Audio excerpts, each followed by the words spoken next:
welcome to Life with Martha for today. In today's episode, we have a story time. Have you ever received something from someone or have to have an experience with someone and you thought it was going to be such a good thing and it turns out that it wasn't? Stay tuned.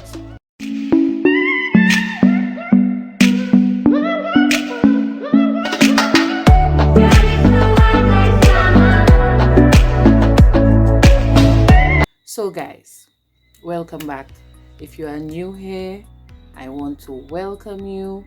Please subscribe. Just use the little subscribe button to the bottom.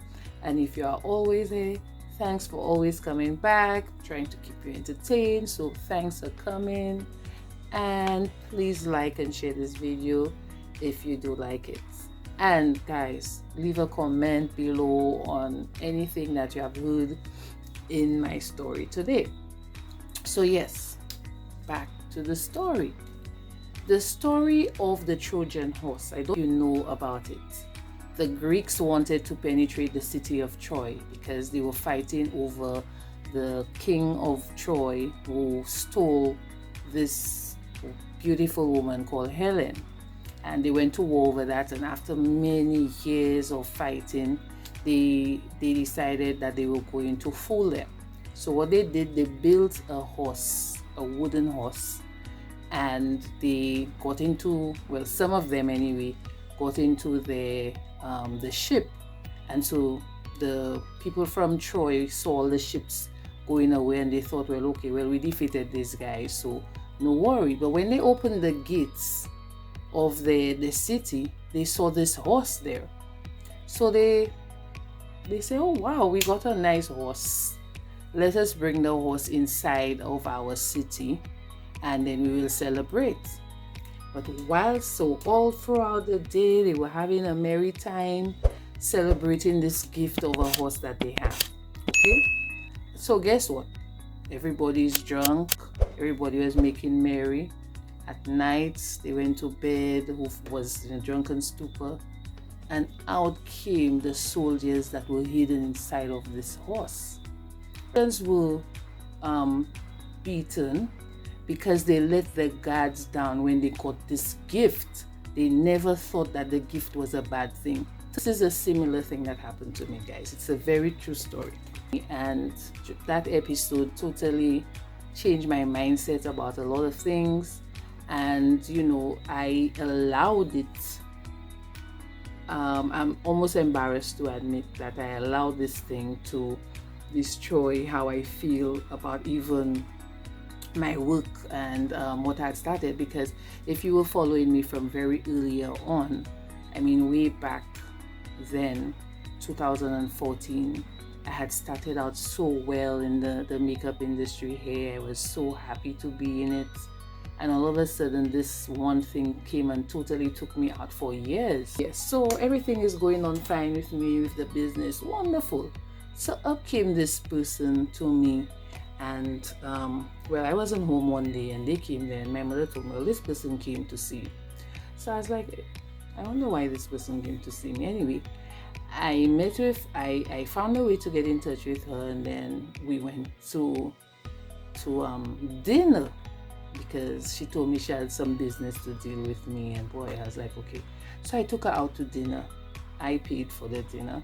And whilst there, she gave me a proposal. She said to me that she was being offered a position outside of St. Lucia, and she was teaching at this establishment. She was doing makeup and another subject, and she was offered this job outside of St. Lucia, so she wanted to take the job on. And since I was doing so well in the makeup and I had my makeup page and everything at the time, she felt that I would be the ideal person to take over the job because she was following my work and how it was so great and everything, and then I could use, the company had wanted to have that kind of social presence, and she didn't really have it, and she didn't have the time for it anyway. And she wasn't really into makeup, but she did it. And so she felt that it would be a good opening for me and that she would be happy to let me do it. So I said, oh wow. I said, you sure?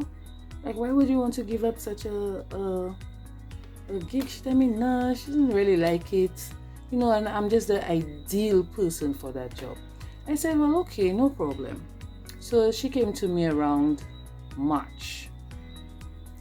So towards the ending of March, I took my, because I'm certified, so I took all my training material that I had. She had given me this book. I can't remember the name of the book right now. And then she had told me the book is what she used to teach the students the how many lessons that she had done. This is what she used. And when I looked at it, I didn't really feel it was appropriate. And I'm just like that. And I took 2 months, guys, and I developed a training module for both facial and makeup application. I put it on a PowerPoint. I submitted it to her. So she said to me, well, I will have to come in and meet the people in question. So I said, okay, we're going to do that. Every time I called her to ask her when we were going to have the meeting with the person, came up excuse after excuse why we couldn't meet with the person yet. So anyway, I submitted the stuff via email, what I was going to teach. The man was very impressed with it. And so she too told me that it was good, it was up to standard, up to par with what she thinks it should be. Sometime in May, the classes were supposed to start. I asked her again, and she said to me, oh, she had some bad news for me, that the people said that they couldn't give me the contract in my name at that time, and that they told her that she had to be present with me that very first time that I taught, to ensure that I was doing the right thing. So I told her, but I thought you were meant to travel overseas. She said, well, what happened is she had a delay. There was a delay in some processing, and so she was going to be around for a little while, so she was going to be able to help me with that. At that point, I think my boyfriend at the time told me, girl, just say no. But you know what? Deep down, this is what I really wanted to do. I wanted to teach makeup. I wanted to teach somebody how to do it. So I said, well, since I didn't really need that as my primary income, I didn't mind that I didn't get the contract. I wasn't really interested in that. I actually just wanted to test my module, what I did, to see if I could actually do this. We started first with the facial aspect of it. I think I had a group of students. I can't remember how many students were there. And we started off, she didn't do anything in the class. All she did every day that there was a class, I think we had a class twice a day. We were coming in, she was coming in, and she sat to the back of the class, and I did the class, and then everything went smoothly. Every day I gave the students a printout of the PowerPoints that were being presented so that they could study. So it turns out, fast forward time for the exam, a few of the students didn't do well at all. Till that point, the students would all see her there, but they didn't really know why she was there. Okay, I want you all to understand that. They didn't know why she was there. But, they just know this person was seated in the back of the class, and then I was to the front of the class teaching them. So that day, the students didn't do too well. So I came to the class. She was already there that day. And straight away, she started talking to them. Now, mind you, this is somebody that used to get a ride with one of the students and I every time we had class, and we would stand up towards the gap near my home talking before she walked down to her home, because we lived in the same community. So we would stay there for a couple of minutes talking. I still used to ask her, hey, so when you're traveling and whatever, she gave me little credible stories as to why she wasn't traveling. So anyway, she came to class that day and she just took over, and she told the students that she was dissatisfied with them and whatever and so on. Totally pushing me off. So I was so shocked. She didn't travel with me that day. And I think that day I ended up taking a bus. And I messaged her. Now, I'm deliberately not mentioning anybody's name. And I still have all of these conversations and emails that were shared between the two of us and the coordinator of the place. I still have those things. So, I mean, anything at all can be verified. If anybody wants to come and try to, say that it's not what happened, I have all the evidence. So that out of the way. So I messaged her and I said, but why did you do that? We speaking all the time. Why didn't you come to me about the students, the way they did this stuff, and we were not happy with it, so that we could redo it or something along those lines? She didn't really give me any good answer. Then she stopped taking the ride with me and the young lady going up in the evening.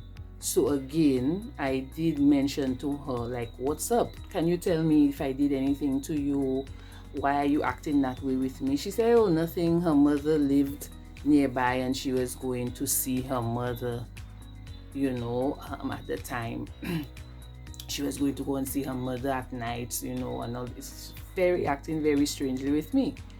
Then she took over the class and she asked me for her book.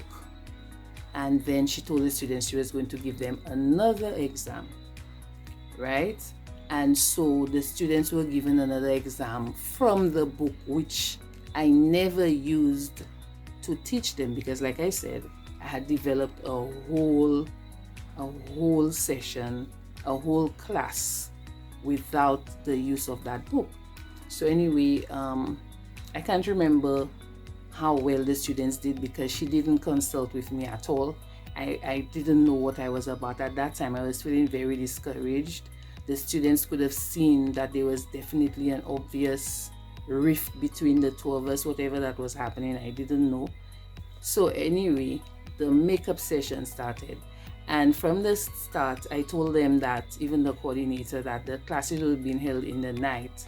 And I wanted to make certain changes to that I felt that the lighting was poor at the place, and I felt that the classes should have been held in the afternoon, so preferably a Saturday instead of the 2 hours or the 3 hours. We could have done it on a Saturday or a Sunday if the students were prepared to do that. We could have done the classes during the day on any one of those days instead. Into the class, disrupting the class, and all sorts of things she was doing. And I mean, I would be driven to tears. Nobody knew that. I would be driven to tears from humiliation being in that class. So finally, the last class before the final exam, I decided to go to the coordinator and complain. Guys, you will never believe. You will never believe what happened. Let me give you a little story. So what happened? The chicken trojan, in fact, was supposed to travel overseas on a job opportunity. Whatever reason, it fell through. The man told me when I went there was that she came to them a couple of weeks before I was meant to start the class, because she had already told them she's passing it on to me. But she came to them and she told them, well, she's not traveling anymore, so she will do the class. The man said when I showed up, he was surprised that I was there, but he couldn't say anything. But I mean, he could have said something, but I'm not even going there. He said he didn't say anything. He thought that myself and her had some kind of arrangement, so he said nothing. So he said that he saw me coming into the class all the time and I was the one doing the class. He said nothing. So he said after the first set of students didn't do so well in the facial, she came one morning and she said to them, what I'm doing is not working out very well, so she'll take over the thing. So the man said he didn't say anything to her because as far as he's concerned, she was the person who had the contract. And so He said that she had the students do the thing over and all kind of rigmarole going on behind my back, and I know shit. Now, I want you guys to remember that I said I never went forward. The chick came to look for me at my house. I had no idea, right? And I'm trying to sit down and think of, but what did I ever do to this girl? To this day, I have absolutely no idea what I did to this girl. I'm telling you all how I was so destroyed by this. Because number one, I had no idea what I had done to her. So I'm thinking, I must have done something to her at some point in my life that she felt that she had to do this to me. Like, why would you come, lift me so high, and then throw stones at me? I have no idea why that would happen. So I went back to the class so humiliated. Like, I'm thinking, oh my God. So I asked the man to disclose the details of the contract to me. He told me he couldn't do that. So I had no choice. I just administered the test to the girls, and I just had to leave everything. And I walked out of there with my head hanging so low, guys. I mean, listen, you have to be going through something like that for you to understand. And I'm hearing about stories. This day, I just took my tail, put it in my legs, and I disappeared from the place. I never made a bid to go back to teach there. I think if I had pursued this thing, maybe both the coordinator and herself would have not been there anymore. Like, I just left this thing as is. And I mean, I'm just talking about it now because I'm realizing that this thing surely had an impact on how I moved forward with my makeup business. I got very timid. I began to feel very useless. It's like total use. So I kept asking her after, messaging her, asking her, but what did I do to you? What happened? How much did you get for the contract? Up to now, I don't know.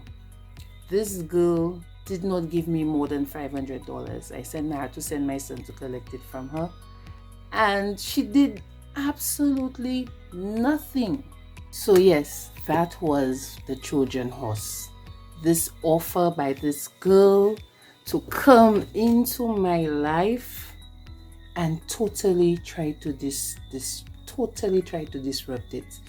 The saying that says, "Don't look a gift horse in the mouth." That saying means that, you shouldn't really question a gift. But in reality, when the gift comes, you really should question it. You should question it. You should ask yourself, why? Who? What? Question it. Try to look beyond. Because the opportunity was so good that I saw far ahead what could have happened for me with this. But this person did not come to help me. This person came to offer me something to destroy me. And she almost did. So guys, be aware of those Trojan horses that come as gifts, meant to destroy you, meant to enter your psyche, meant to enter your homes, meant to enter your job, meant to enter your mind and destroy you. Be very careful with them, guys. Anytime at all that anybody comes to you and tells you that they want to do something with you, they want to start something with you business-wise, please write down something on paper. Just write something on paper, you sign it, the person can sign it, and get a total stranger. Get their number, get their address, get their email address, and have them to witness that both of you have signed some sort of an agreement with one another. I'm coming to visit a topic like that soon. Yeah, because people are very dishonest in this world. And I mean, it happened to me with somebody that I knew very well growing up. I mean, we were not friends. And up to a day like today, guys, I'm still trying to figure out what happened. lot of fake people going around the place, guys. People that, and what they're doing, they're starting to give their story first. They pushing their story first, so that when you come, you know, the old people used to have a saying, "Kuye jamet ave kuyo jamet," because the person that called jamet first always, you know, because they could always say after, "Oh, just kuye jamet because he kuyo jamet." So always try to call the person jamet first. It's a story about people bringing things into your life that you think are blessings, but they're not. They are meant to destroy you. What do you think about that story? What do you think about that story? What do you think happened there, guys? What do you think? Comment below. So stay safe, guys. Wear your mask, follow the protocols, guys. Try and get your vaccine. See you in the next story time. Don't forget, like, share, and subscribe to my video. Thanks, guys.